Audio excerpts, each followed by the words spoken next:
شیخ الادریس صاحب رښتیا وویل چې څوک د علماو ګستاخي کوي د علماو بېزتي کوي هغه کافر دی کافر.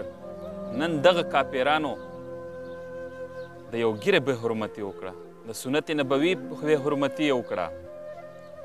یا الله د ستا د کور بې حرمتي یې وکړه.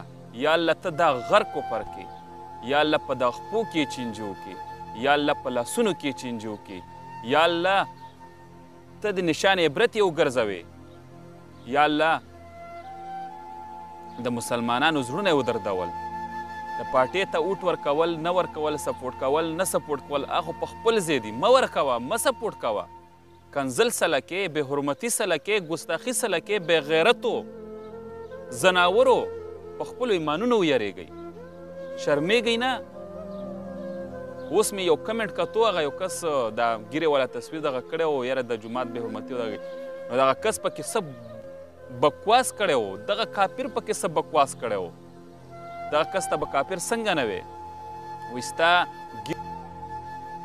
توبه استغفر، نعوذ بالله نعوذ بالله. یا الله چېرته د کاڼو باران ونه وری، او یا الله دې ته ته نشان عبرت سزا ورکړي.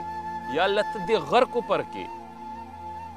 ای د پی ټی آی والا، ای مولانا سپورټ کوئ مه سپورټ کوئ، یا ستاسو خپله مرضي. کم از کم د عالم بې حرمتي مه کوئ، جومات پسې کنځلې مه کوئ، د طالبانو بې حرمتي مه کوئ، د دین د پتنګانو پورې خنداګانې مه کوئ. دا خو د نبي علیه السلام ورثان دي. ته که ورته عالم وې او که نه وې، الله پاک ورته عالم ویلی دی. نبي علیه السلام ورته خپل وارث ویلی دی.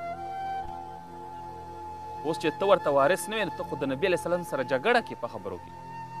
الله ورته مولانا صاحب ویلی دی، عالم یې ورته ویلی دی، او ته ورته نه وې، ته خو د الله سره جګړه کې. ناپویه یې ناپویه، خدای دپاره خپلو ایمانونو باندې ویریږئ.